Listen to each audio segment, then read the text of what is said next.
Israel e Irã estão envolvidos em um conflito mortal há décadas.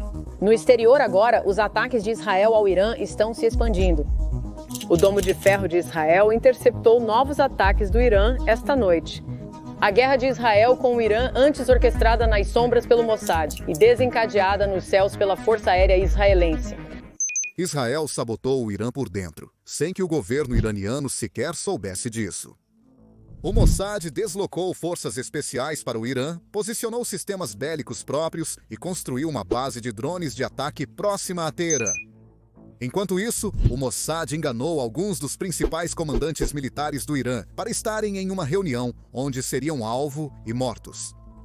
E a coisa louca é que eles estavam planejando tudo isso por 8 meses.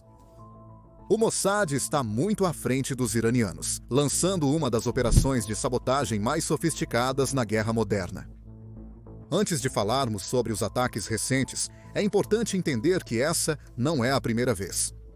O Mossad israelense tem um longo histórico de operações de sabotagem, inclusive no Irã. Em 2018, agentes do Mossad tentaram roubar arquivos nucleares do Irã, revelando seu programa nuclear ao mundo. Em 2 operações separadas dentro do Irã, o Mossad atacou os locais nucleares de Natanz, no Irã. Em julho de 2020, eles plantaram explosivos dentro da instalação, causando uma enorme explosão. Menos de um ano depois, em abril de 2021, o Mossad plantou outro explosivo que levou a um apagão total em Natanz.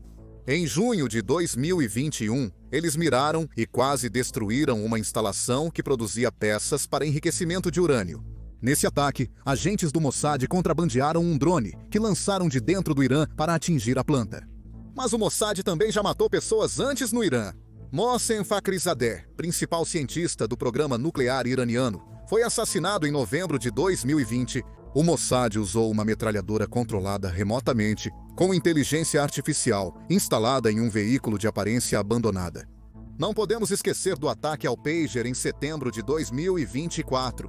Embora não tenha atingido o Irã em si, ele visou o Hezbollah, que é um braço da Guarda Revolucionária do Irã. E o embaixador iraniano no Líbano também morreu naquele ataque. Milhares de pagers portáteis e walkie-talkies explodiram simultaneamente. O Hezbollah havia comprado, sem saber, novos pagers de uma empresa de fachada do Mossad 5 meses antes. O Mossad implantou explosivos em dispositivos, e o Hezbollah descobriu isso da pior forma. No total, essa trama matou 42 pessoas e feriu mais de 3.500. O primeiro-ministro Netanyahu claramente possui uma habilidade letal à sua disposição com o Mossad. Em novembro de 2024, ele iniciou um plano para um grande ataque ao Irã. Agora, para contextualizar, Irã e Israel têm estado presos em uma espécie de guerra por procuração há algum tempo.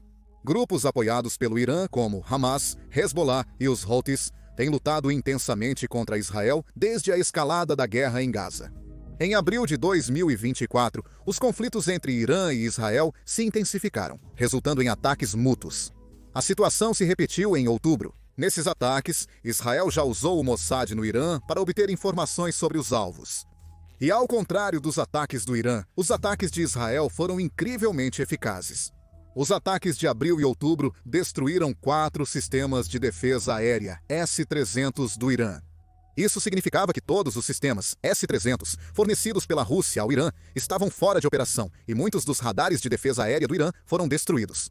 Havia uma excelente oportunidade para outro ataque, com poucos obstáculos para os caças israelenses.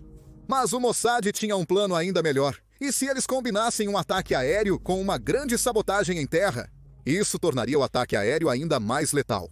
Permitiria que os caças israelenses voassem diretamente sobre Teherã enquanto as defesas estavam baixas. O Mossad começou a trabalhar. O Mossad moveu comandos inteiros para o Irã, seu principal inimigo, como parte dos preparativos dos últimos meses. É como a China movendo seus melhores soldados para os Estados Unidos da América ou o inverso. Não sabemos exatamente como Israel conseguiu isso, mas podemos especular. Uma opção é forjar passaportes e identidades falsas para soldados israelenses entrarem secretamente em outros países, como o Iraque. Outra opção é se mudar para o Irã em algum lugar ao longo de sua extensa fronteira com o Iraque, Turquia, Armênia, Azerbaijão, Turcomenistão, Afeganistão e Paquistão. O Mossad provavelmente usou uma dessas rotas para contrabandear os mísseis e os drones para o Irã.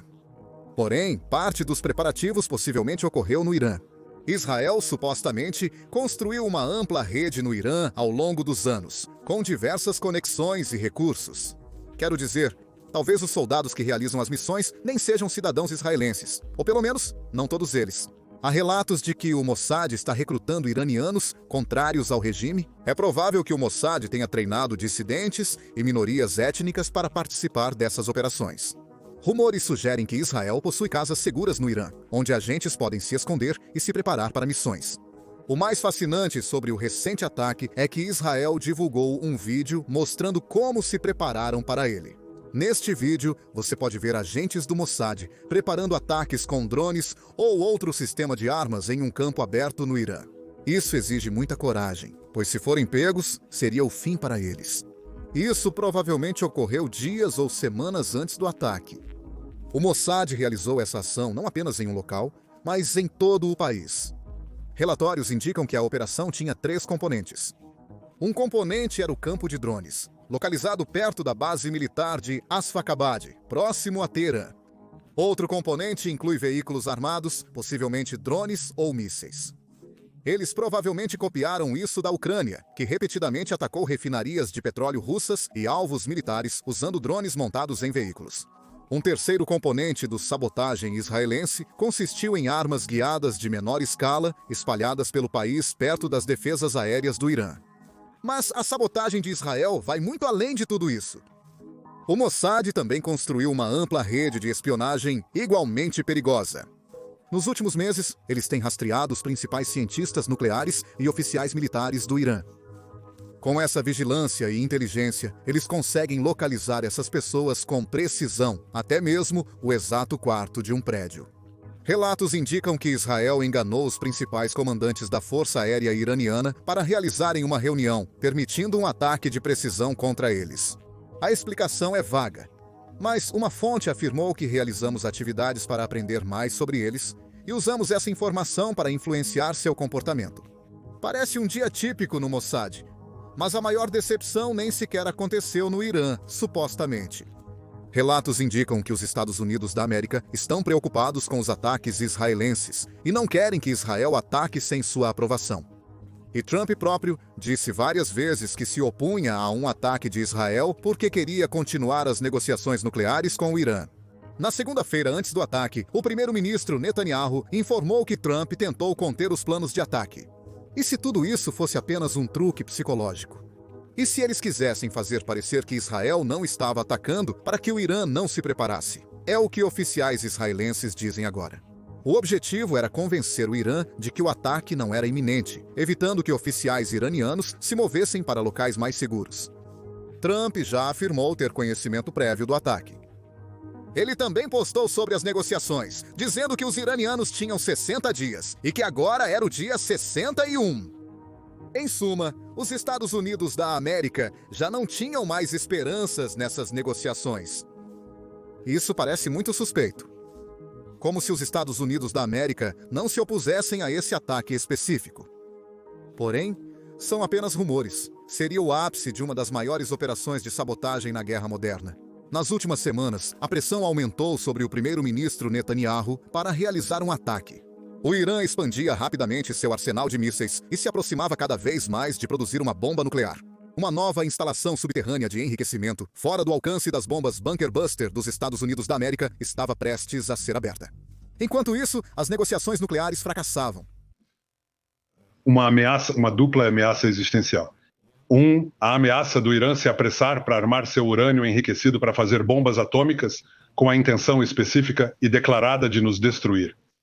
Segundo, uma corrida para aumentar seu arsenal de mísseis balísticos para a capacidade de terem 3.600 armas por ano, novas armas em 3 anos, 10.000 mísseis balísticos, cada um pesando 1 tonelada, chegando a Mach 6, direto em nossas cidades, como você viu hoje.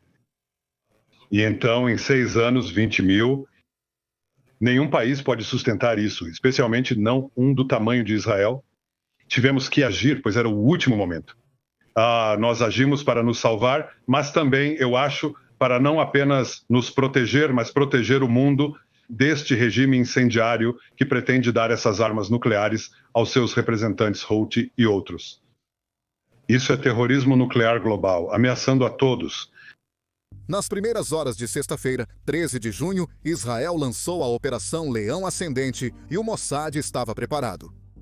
Enquanto os jatos de combate israelenses partiam rumo ao Irã, as armas iranianas foram acionadas. Por serem controladas remotamente via canais de satélite criptografados, foram lançadas simultaneamente em um ataque preciso e coordenado. Os drones próximos à base aérea de Asfakabad visaram os sistemas de mísseis superfície-ar iranianos, incluindo os de longo alcance. O objetivo era neutralizar a capacidade de contra-ataque do Irã, eliminando alguns de seus melhores lançadores de mísseis. Os sistemas de ataque em veículos e campos no país também cumpriram seu papel. Supostamente, eles desativaram as defesas e sistemas ofensivos do Irã. Há alguns vídeos mostrando isso. Drones israelenses se aproximam lentamente dos lançadores de mísseis iranianos, selecionando meticulosamente seus alvos, como em um videogame. Mas isso era muito real. E foi a razão pela qual Israel pôde enviar seus 200 caças. Sem defesas aéreas restantes, o Irã só poderia assistir impotente ao que acontecia. Mas essa campanha, visando os mísseis do Irã, não foi o único ângulo de ataque. Isso aconteceu junto com ataques a algumas das pessoas mais importantes do país. Na primeira onda matinal, a Força Aérea Israelense atacou mais de 20 alvos em menos de 15 minutos.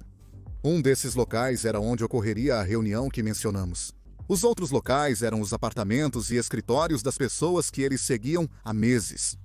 Aqui você pode ver um prédio de apartamentos danificado no noroeste de Teherã. Esta é uma cena semelhante no oeste da capital.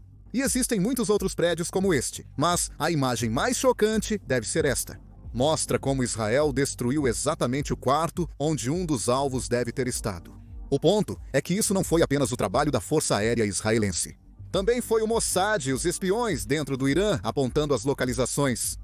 Como resultado, mais de 20 comandantes de alto escalão e 6 cientistas nucleares estão mortos. Esta operação do Mossad será lembrada como uma das mais eficazes da história. Eles conseguiram lançar armas especiais em território inimigo em grande escala e assassinar dezenas de iranianos ao mesmo tempo. Também será lembrado pelo impacto causado, pois, junto com as operações da Força Aérea, incapacitou as capacidades nucleares e balísticas do Irã. Ele visou cientistas nucleares, a alta cúpula militar do Irã, suas instalações nucleares e capacidades de mísseis superfície-ar e superfície-superfície simultaneamente. Pode ser o começo do fim do regime iraniano, mas também o início de uma nova guerra no Oriente Médio. Poderia envolver outros países, como os Estados Unidos da América, que tem muitas tropas na região. Mas se houver guerra, o Irã certamente terá motivos para se preocupar. Israel pode ter preparado mais sabotagens para os próximos dias, e os agentes do Mossad responsáveis pelo ataque ainda podem estar no país? É muito possível que haverá mais operações por vir. Para se manter atualizado sobre esta situação, por favor, inscreva-se no canal. Como vocês sabem, os mercados estão instáveis desde o início da guerra comercial. Investidores estão buscando ativos mais seguros devido à incerteza futura. Somas recordes estão fluindo para o ouro este ano. É sem precedentes, dê uma olhada. O ouro subiu 27,7% em 2025, enquanto o dólar caiu quase 9%.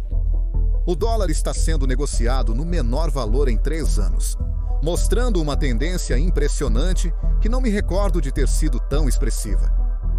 Contudo, o destaque, na minha visão, é a valorização da prata aos níveis mais altos em 13 anos, aliada à alta de quase 45% das ações de mineração representadas pelo índice GDXJ em 2025. O dólar está com um desempenho ruim em 2025. Aqui estão as últimas projeções de preços dos maiores bancos de investimento do mundo. Com essas tendências poderosas em vigor, quando vejo uma empresa de ouro que amo negociando em suas mínimas para 2025, Enquanto os insiders e cofundadores estão comprando ações aparentemente toda semana, acumulando mais de 1,2 milhão de dólares, em um ritmo que nunca encontrei com qualquer outra empresa de ouro, tenho que compartilhar isso com você. O patrocinador de hoje é a AxiCap Ventures, ticker GARLF. Como mostrado na tela, está sendo negociado nas mínimas anuais. Mário e Tyrone, cofundadores desta empresa, acumulam milhões de ações da AxiCap Ventures, de símbolo GARLF. Nos últimos dias, além do valor de 1,2 milhões em ações já compradas pela gestão da AxiCap Ventures, a CSE é AXCP e a mercado de balcão é GARLF, eles adicionaram mais. Quando um fundo de private equity começou a liquidar seus ativos, Mário Vetro e Tyrone Brettenbach notaram que o fundo detinha um dos maiores depósitos de ouro inexplorados em Nevada. Antes da alta do ouro para mais de $2.000 a onça, eles adquiriram o depósito de ouro Converse. Pense nisso, porque o preço subiu mais de 70% desde então esse timing funcionou muito bem. Converse é o principal depósito de ouro da AxiCap Ventures. É o maior depósito de ouro que não pertence a um grande desenvolvedor ou produtor do metal. Observamos um aumento nas fusões e aquisições, por isso estou abordando este tópico. O depósito de ouro Converse contém 5,57 milhões de onças de ouro, recurso equivalente medido e indicado em 0,525 gramas por tonelada. Ademais, 0,42 milhões de onças inferidas adicionais a 0,528 gramas por tonelada, com valor de mercado atual de 34 milhões de dólares americanos e cerca de 10 milhões de dólares americanos no Tesouro, o depósito é avaliado em apenas 5 dólares americanos por onça de recurso, equivalente a ouro. Essa avaliação contrasta com os pares comparáveis, que são avaliados em média a 40 dólares a onça. A diferença é de 8 vezes ou 87% a menos. Essa lacuna de avaliação é a principal razão pela qual estou apresentando a AxiCap Ventures para você. Olhe para este gráfico comparativo, ele grita para nós. A AxiCap é a mais barata entre seus pares, em uma relação de valor empresarial para onças equivalentes. Pense no potencial de valorização. Com 1, o ano mais ativo de fluxos de fundos de ouro. 2, a avaliação do recurso equivalente a ouro do inverso, a apenas 5 por onça, cerca de 85% abaixo da média de 40 dólares. E 3, com ações negociadas a 1 centavo das mínimas do ano, e com Mário Vetro e Tyrone Brettenbach comprando milhões de ações no mercado aberto em 2025, bem como Blake, Kevin e Robert, 3 membros adicionais da gestão tão recentemente quanto na semana passada. É hora de fazer sua própria diligência prévia na AxiCap Ventures.